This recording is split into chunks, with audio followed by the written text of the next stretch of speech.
हाँ, हेलो दोस्तों, कैसे हैं आप? उम्मीद है सब ठीक होंगे। मैं हूं आपका दोस्त डॉक्टर LMS नेगी। आप देख रहे हैं ये चैनल ओल्ड फौजी ऑन मूव।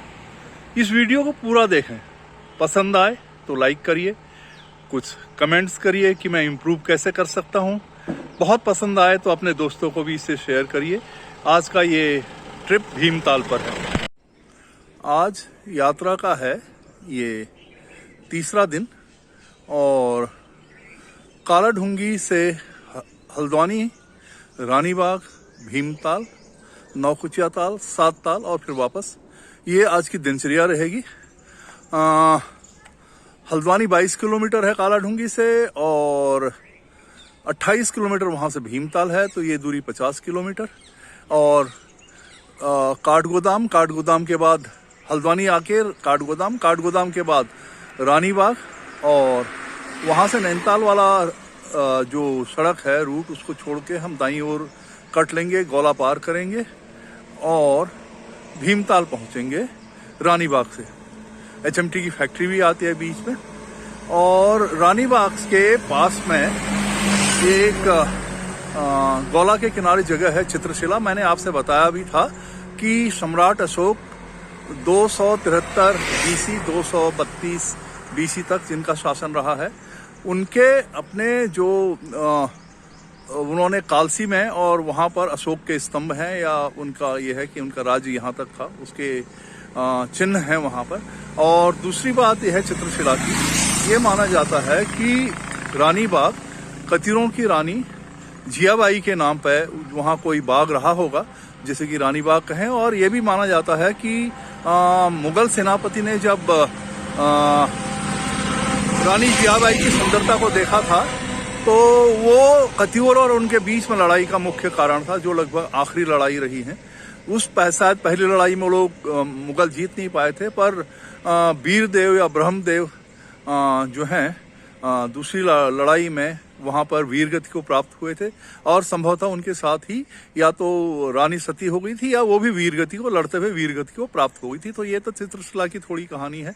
और भीमताल के बारे में महाभारत काल में, पौराणिक युग में अगर हम जाएं तो भीमताल के बारे में तो ये तो सबको पता है कि भीम से रिलेटेड है, या उनके संदर्भ में ये ताल है।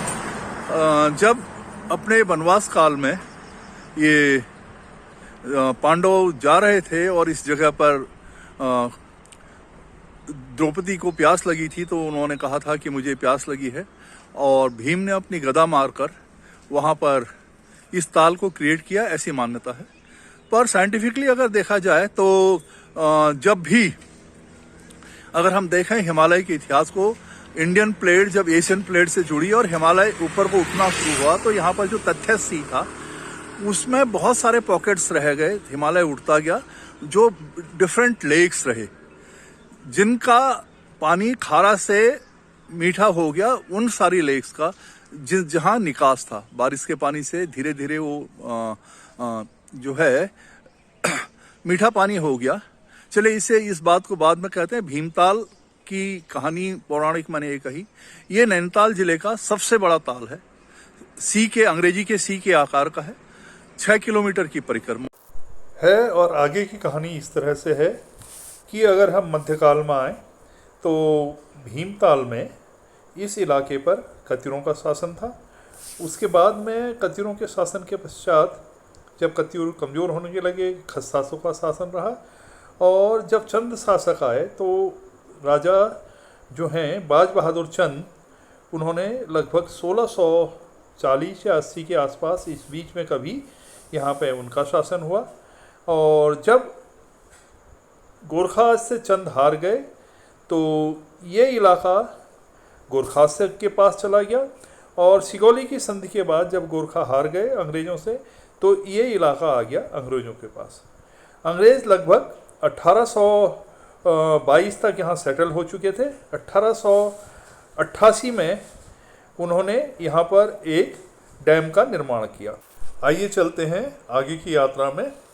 मिडवे में हम एक लेंगे छोटा सा ब्रेक और उसके बाद शुरू करेंगे आगे की यात्रा।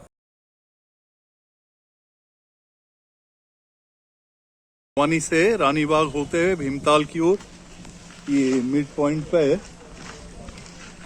हिल व्यू फैमिली रेस्टोरेंट है और वो सामने हमारी रेड पांडा खड़ी है।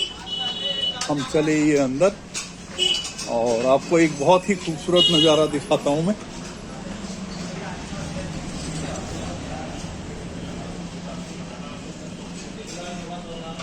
ये धरनी, मयंक, आशी खाने के इंतजार में, और मैं आपको यहाँ से जो है ना बहुत ही खूबसूरत नीचे नज़ारे जो दिखाई दे रहे हैं, बहुत ही खूबसूरत दृश्य है नीचे की ओर।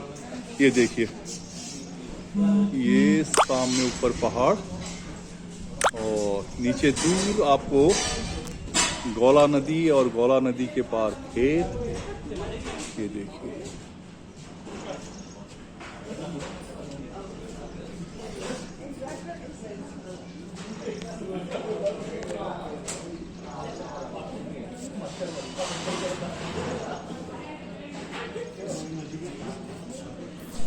ये पहुंच गए हैं अब हम भीमताल की सुंदर लेक। सुंदर, बहुत सुंदर, बहुत सुंदर, सुंदर, अति सुंदर लेक। भीमताल पहुंचकर एक्टिविटीज़ क्या कर सकते हैं? बोटिंग है, रोइंग बोट्स हैं, पैडल बोट्स हैं, कयाकिंग है, पैराग्लाइडिंग है और आसपास के इलाकों में ट्रैक कर सकते हैं। ये जो आइलैंड है लेक के बीच में, यहाँ जा कर के थोड़ा इसकी सैर कर सकते हैं और कर सकते हैं लेक के चारों ओर चहलकदमी। भीड़ बहुत थी, कुछ नहीं कर पाए, कोई एक्टिविटी का टाइम नहीं था, आइलैंड पर भी नहीं जा पाए, तो हम सीधे यहाँ से निकल गए हैं आगे नौकुचिया ताल के लिए। और भीमताल की यात्रा वृत्तांत को यहाँ ख़त्म करके अगली यात्रा वृत्तांत में कहने जा रहा हूँ नौकुचिया ताल के बारे में। आपके सपोर्ट का, मुझे प्रोत्साहन देने का और इस चैनल के वीडियोस को देखने का बहुत बहुत धन्यवाद। धन्यवाद।